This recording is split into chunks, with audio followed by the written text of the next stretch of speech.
आखिर Leonardo da Vinci ने Mona Lisa का पेंटिंग क्यों बनाया? आखिर दुनिया का सबसे पहला म्यूजिक कौन सा था और उसे कब बनाया गया था? मार्वल स्टूडियोज का सबसे पहला सुपर हीरो कौन है और दुनिया का सबसे पहला कार्टून किसने और कब बनाया था? तो आज की इस वीडियो में हम इन्हीं सब के बारे में बात करेंगे, इसलिए वीडियो को पूरा एंड तक देखना। आपने ये मोनालिसा का पेंटिंग तो देखा ही होगा एंड आपको ये भी पता ही होगा कि इस पेंटिंग को आखिर किसने बनाया है। जी हाँ, लियोनार्डो डा विंची ने। पर क्या आपको इसका मिस्ट्री पता है कि ये पेंटिंग डा विंची को पेंट करने के लिए किसने दिया था और क्यों? तो साल था 1503। इटली का एक रिच मर्चेंट जिसका नाम था फ्रांसेस्को डेल जियोकोंडो, ये इसका नाम है या फिर इटली का कोई गली का नाम?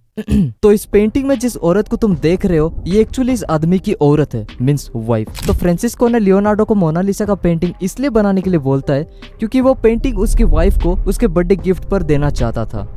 लोगों का मानना है कि डा विंची ने इस पेंटिंग को बाल से भी पतले ब्रश से बनाया था। अब ये सच है या झूठ वो तो बनाने वाला ही जाने। आजकल जो तुम इंस्टाग्राम में फोटो निकालकर पोस्ट करते हो या तुम कहीं घूमने जाओ तो उधर एक सुंदर सा व्यू देखकर उसका पिक निकालकर मेमोरी की तरह रखते हो, और जो आधार कार्ड में हमारा सबसे पूरा फोटो लगा होता है, जानते हो वो किसके वजह से पॉसिबल हो पाता है? अरे ऑब्वियसली कैमरा के वजह से। अगर आज कैमरा नहीं रहता तो तुम एस्थेटिक और सिग्मा वाले फोटो कभी निकाल ही नहीं पाते और ये फिल्टर का जमाना कभी आता ही नहीं। तो क्या आपको पता है दुनिया का सबसे पहला कैमरा किसने बनाया था? फिलो फ्रेंसवर्थ, जो कि एक मशीन बनाए थे जिसका नाम था इमेज डिसेक्टर, यानी कि कैमरा का पहला नाम। फिर कुछ साल बाद व्लादिमीर जोर्की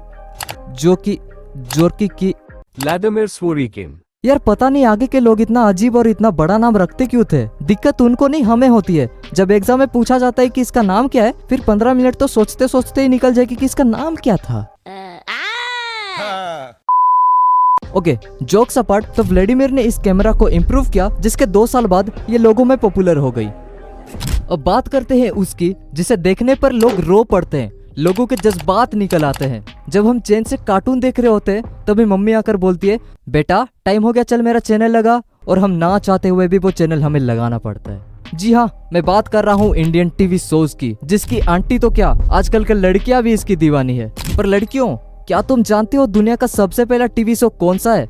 नहीं पता ना? तो दुनिया का सबसे पहला टीवी शो है द क्वींस मैसेंजर, जो कि एक ड्रामा था। दुनिया की तो बात हो गई, अब बात कर लेते हैं इंडिया की। तो इंडिया का सबसे पहला टीवी शो है हम लोग, जो कि ईयर 1984 में दूरदर्शन चैनल में दिखाई दिया था।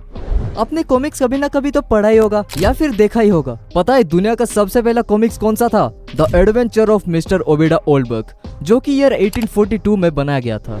कॉमिक्स से याद आया मार्वल स्टूडियोज की। पहले शुरुआत में मार्वल स्टूडियो कॉमिक्स बेचता था एंड देन आगे जाते जाते वो मूवी बनाना स्टार्ट किया। आज मार्वल स्टूडियोज के सुपर हीरोज को कौन नहीं जानता, पर आपको ये नहीं पता होगा कि मार्वल का सबसे पहला सुपर हीरो कौन है। नहीं पता ना? हाँ, मैं बताता हूँ। तो मार्वल का सबसे पहला सुपर हीरो है द ह्यूमन टॉर्च, जो कि ईयर 1939 में कॉमिक्स पर दिखाई दिया था। आपने Doraemon, Oggy and the cockroaches, Ben 10, Motu Patlu and other cartoons तो देखे ही होंगे। यार इनसे बहुत सारी यादें जुड़ी हुई है हमारी। आज हम इस आदमी एमाइल कोल की वजह से ही ये सब कार्टून्स एंड एनिमेशंस को देख रहे हैं, because he is the founder of animation, जो कि ईयर 1907 में एनिमेशन का निर्माण किए थे। Thank you Emile. And then year 17 अगस्त 1908 में दुनिया का सबसे पहला कार्टून रिलीज हुई, फैंटास्मैगोरी, जिसको एमाइल कोल ने ही बनाया था। अगर आप कोई मूवी देख रहे हो और उस मूवी में कोई सॉन्ग ही नहीं है तो वो मूवी बोरिंग बन जाती है। अगर सॉन्ग रहता ही नहीं तो डांस भी कभी होता ही नहीं। मूड हैप्पी से सैड और सैड से हैप्पी करने वाला कोई है तो वो है सॉन्ग। पर गाने की शुरुआत कब से हुई और सबसे पहला गाना कौन सा था? तो दुनिया का सबसे पहला सॉन्ग है हुरियन हिम नंबर 6, जिसे हुरियन हिम 2 निकल भी कहा जाता है। ये गाना करीब 1400 साल का है, जिसको 1950 में एक फ्रेंच आर्कियोलॉजिस्ट ने उगरित शहर के एक रॉयल पैलेस यानी महल में ढूंढा था। अगर आपको इसके बारे में पूरा मिस्ट्री और पूरे डीप से समझना है तो नेक्स्ट वीडियो इसी के ऊपर आने वाला है, इसलिए चैनल को सब्सक्राइब करके बेल आइकन को दबा देना, ताकि जब मैं वीडियो छोड़ूं तो वो फटाक से आपके पास पहुंच जाए। तो बस आज के लिए इतना ही, मिलता हूँ ऐसे ही next fun and crazy video के साथ। Till then bye.